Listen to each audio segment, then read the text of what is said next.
Assalamualaikum warahmatullahi wabarakatuh. Kami dari kelompok 7, mata kuliah analisis laporan keuangan sektor publik, kelas 5 APB jurusan akuntansi, program studi D4 akuntansi sektor publik Politeknik Negeri Sriwijaya. Yang beranggotakan Intan Yuriska dan Metasa Cindy Elpana. Dalam video ini kami akan membahas materi mengenai analisis pembiayaan.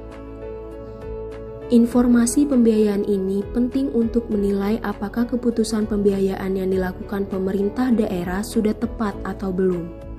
Struktur pembiayaan tersebut juga bisa menggambarkan rentan tidaknya keuangan daerah yang pada akhirnya berpengaruh pada tingkat risiko daerah. Karakteristik pembiayaan.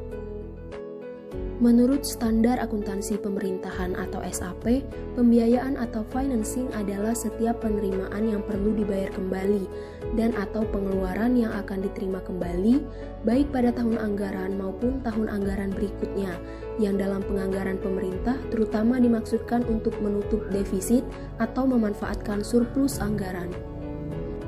Pada dasarnya, jika dilihat dari asal sumber dananya, pembiayaan pemerintah daerah dapat dikategorikan menjadi dua.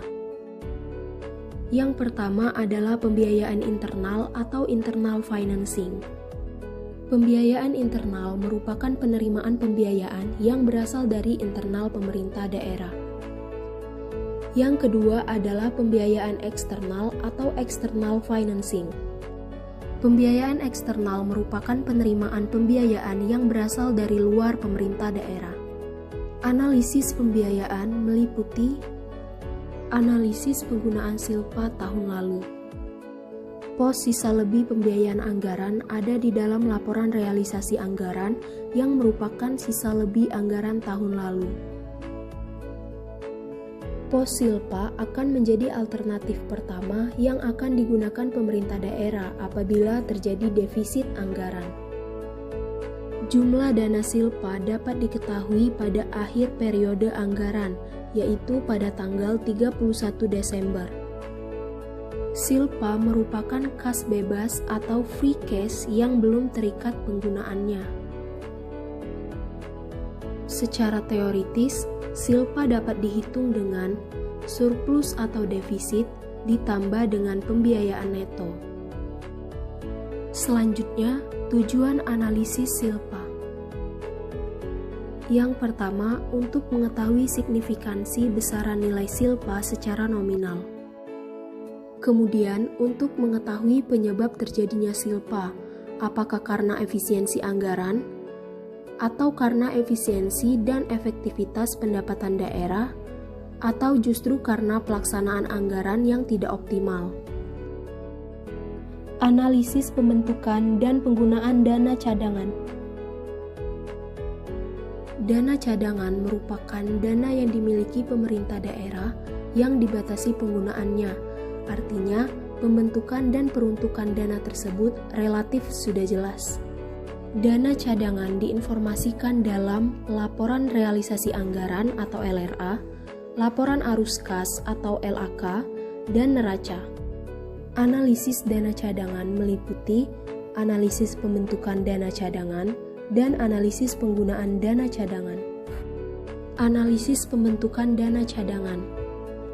Pembentukan dana cadangan dapat dilakukan apabila terjadi surplus anggaran dalam kebijakan anggaran pemerintah daerah.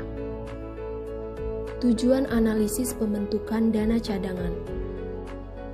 Yang pertama, untuk mengevaluasi tentang tujuan pembentukan dana cadangan. Lalu, untuk mengevaluasi mengenai jumlah besaran dana cadangan yang direncanakan. Analisis penggunaan dana cadangan. Penggunaan dana cadangan dapat dilakukan apabila terjadi defisit anggaran.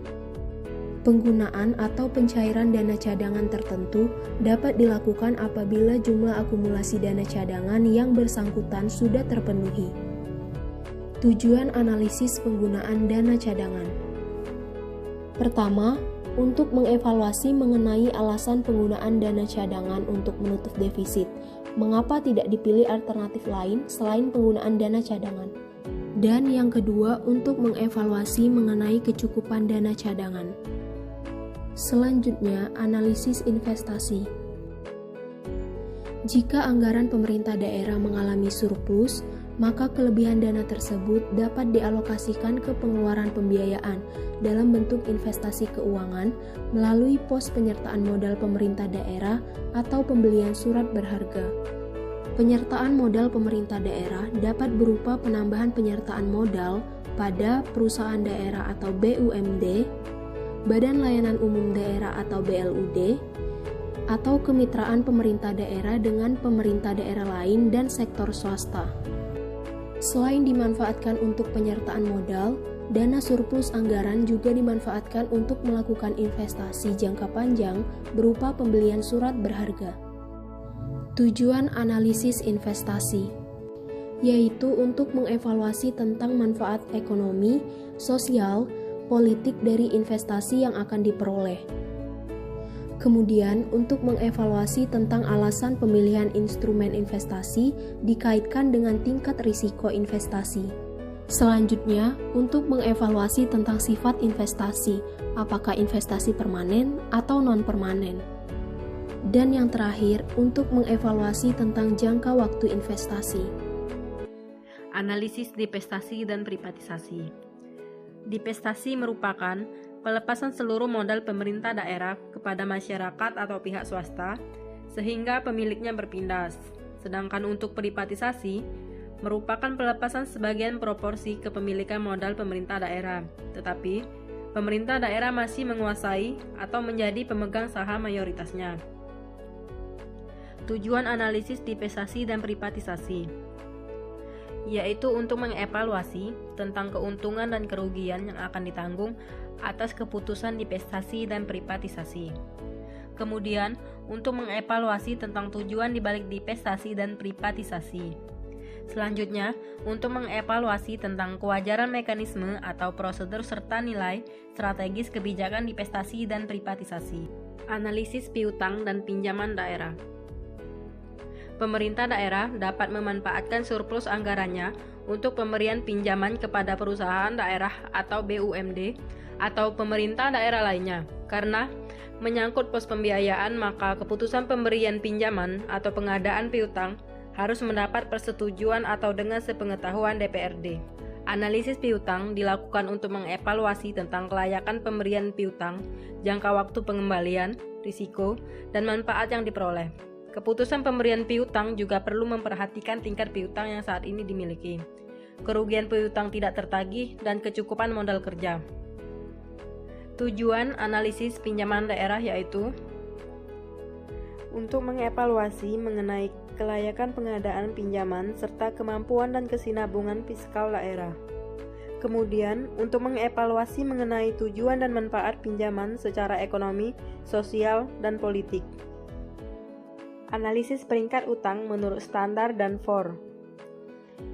Standard & Poor's memberikan rating kepada perusahaan atau organisasi pemerintahan berdasarkan skala dari AAA hingga D. Untuk kondisi tertentu, pada setiap kategori nilai ditambahkan tanda positif dan negatif untuk menunjukkan kecenderungan meningkat atau turun serta tidak pasti. Berikut adalah klasifikasi rating berdasarkan kualifikasi prospek dan risiko investasi.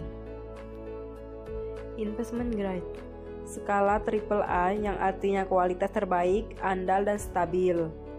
AA yang artinya kualitas baik namun sedikit lebih berisiko dibanding AAA. Skala A yang artinya kualitas cukup baik, situasi ekonomi dapat mempengaruhi keuangan. BB artinya kualitas menengah. Non-investment grade yang disebut juga obligasi sampah. Yang pertama skala BB yang artinya cukup rentan terhadap perubahan ekonomi.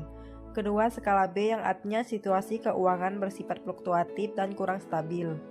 Ketiga, skala CCC yang artinya rentan dan sangat tergantung kondisi ekonomi.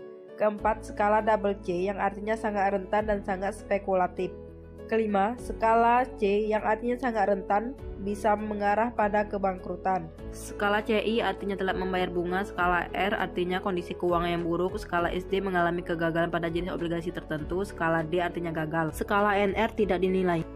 Analisis peringkat utang menurut Moody.